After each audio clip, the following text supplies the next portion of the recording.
इस देश में बेटियां सिर्फ घर नहीं संभालती, वो देश भी संभालती हैं। बस उन्हें मौका चाहिए। राजस्थान के एक छोटे से गांव धौलपुर में एक घर था। कच्ची दीवारें, ऊपर खपरैल की छत और आंगन में एक पुराना नीम का पेड़। उस पेड़ पर हर सुबह एक लड़की चढ़ती थी, सूरज निकलने से पहले। उसका नाम था सावित्री। 16 साल की, सांवला रंग, मजबूत कंधे, आंखों में एक ऐसी चमक जो किसी से डरती नहीं थी। सावित्री रोज सुबह 4 बजे उठती, नीम के पेड़ के नीचे दौड़ती, 5 किलोमीटर रोज, बिना नागा। उसके बाप भवानी सिंह खेत में काम करते थे, माँ जमुना घर संभालती थीं। 3 भाई थे, सबसे छोटी सावित्री। गांव में लड़कियां स्कूल जाती थीं, बस 8वीं तक, फिर घर, फिर शादी। लेकिन सावित्री ने 12वीं पास की, और उस दिन उसने घर में एक बात कही जिसने पूरे गांव को हिला दिया। बाबा, मुझे आर्मी ज्वाइन करनी है। पहले चुप्पी, फिर माँ का रोना, फिर बाप का गुस्सा। क्या बकवास है ये? लड़कियां आर्मी में जाती हैं? तूने कहीं सुना है? हाँ बाबा, महिला सैनिक होती हैं। ये शहर की बातें हैं, यहाँ गांव में कोई नहीं भेजेगा बेटी को फौज में। बाबा, मैं जाऊंगी। भवानी सिंह ने थाली पटकी। बस, ये बात खत्म।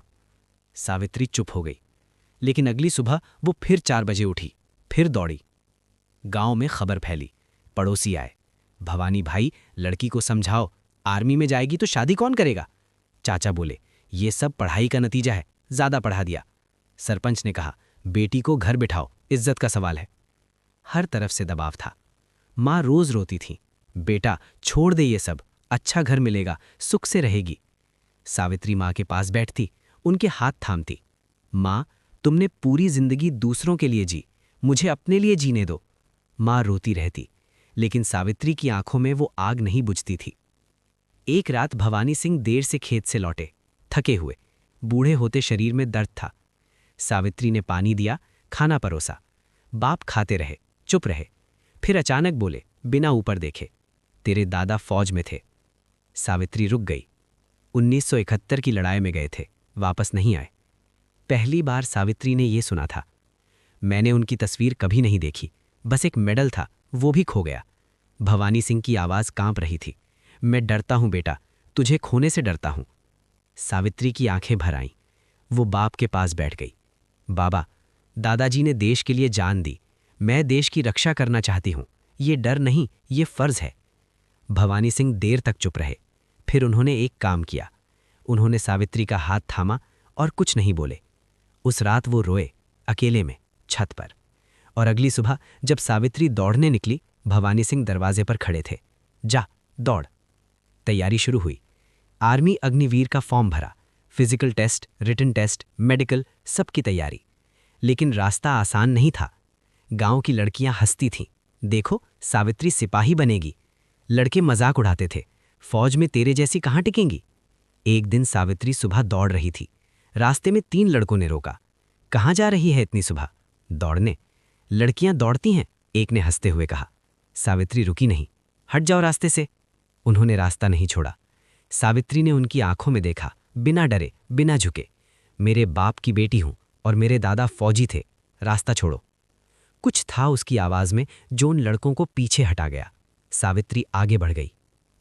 फिजिकल टेस्ट का दिन आया। 1600 मीटर दौड़, 7.5 मिनट में। सावित्री ने 7.12 सेकंड में पूरी की। रिटन टेस्ट में 89% मार्क्स। Medical clear. जिस दिन रिजल्ट आया, सावित्री का नाम था, सिलेक्टेड। उसने घर आकर कागज माँ के हाथ में दिया। माँ पढ़ी लिखी नहीं थी, लेकिन बेटी का चेहरा देखकर समझ गईं। वो रोईं, लेकिन इस बार अलग तरह से।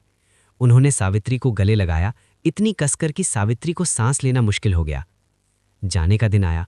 पूरा गांव देखने आया था, कुछ खुशी से, कुछ हैरानी से, कुछ अब भी शक से। सावित्री ने माँ के पांव छुए।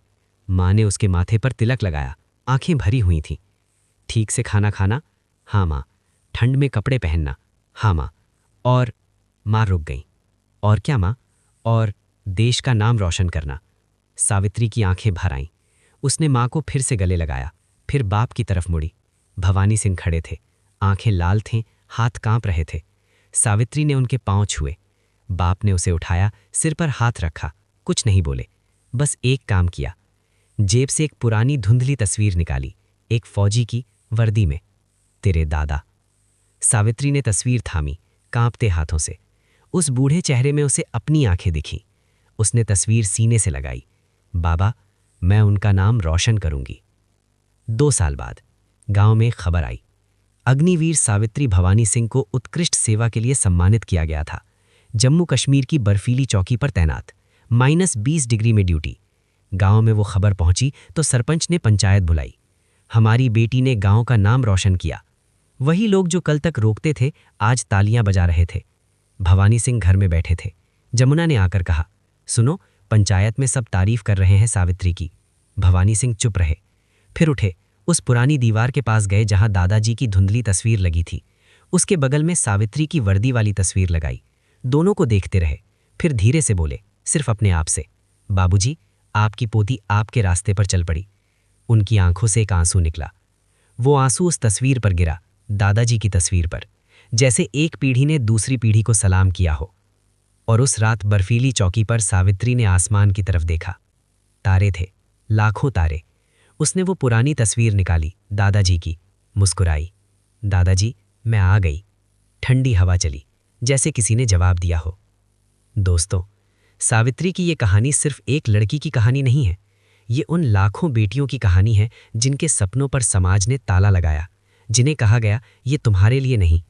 लेकिन सपने किसी के बाप की जागीर नहीं होते, और हिम्मत किसी एक लिंग की बपौती नहीं। सावित्री ने कोई क्रांति नहीं की, उसने बस एक काम किया, वो रुकी नहीं। हर सुबह 4 बजे उठी, हर रोज दौड़ी, हर ताने को पीकर आगे बढ़ी।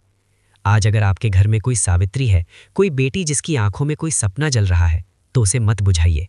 वो तिरंगे की बेटी है, उसे उड़ने दीजिए।